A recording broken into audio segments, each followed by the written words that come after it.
In the heart of the great Persian Empire, at a time when God seemed silent, a young Jewish woman was about to change the fate of an entire nation. Her name was Esther.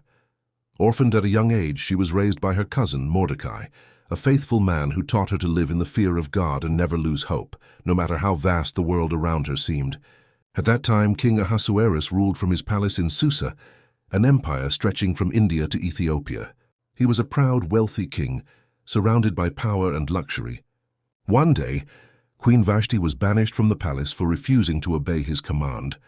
The king then decided to search for a new queen, the most beautiful girl in the entire empire.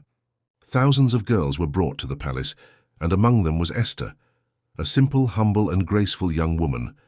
She told no one she was Jewish, following Mordecai's advice. While the other girls sought beauty in clothes and jewelry, Esther adorned herself with gentleness and wisdom. Her beauty was not just in her face, but in her heart. When the king saw her, he was drawn to the light in her eyes. Ahasuerus chose Esther as the new queen of Persia, and the golden crown was placed upon her head. But in her heart, Esther knew she was not there by chance. God had a plan. Time passed, and a cunning and proud man appeared in the royal palace, Haman, the king's advisor. He hated Mordecai because he refused to bow before him. Out of pride and wickedness, Haman convinced the king to issue a terrible decree. Throughout the kingdom on a single day, the Jewish people were to be annihilated. When Mordecai found out, he tore his clothes and sent a message to Esther. "Go to the king and plead for the life of your people." But Esther knew the law. Anyone who went to the king unsummoned could be killed, unless he extended his golden scepter. And yet Mordecai told her words that would change her heart. "And who knows but that you have come to your royal position for such a time as this?" Esther understood. She could not remain silent. She asked the people to fast and pray for her for 3 days. Then, with a trembling heart, she put on her royal robes and walked toward the throne room. The palace was silent. Her footsteps echoed softly on the cold marble. The king looked up. For a moment the silence was heavy.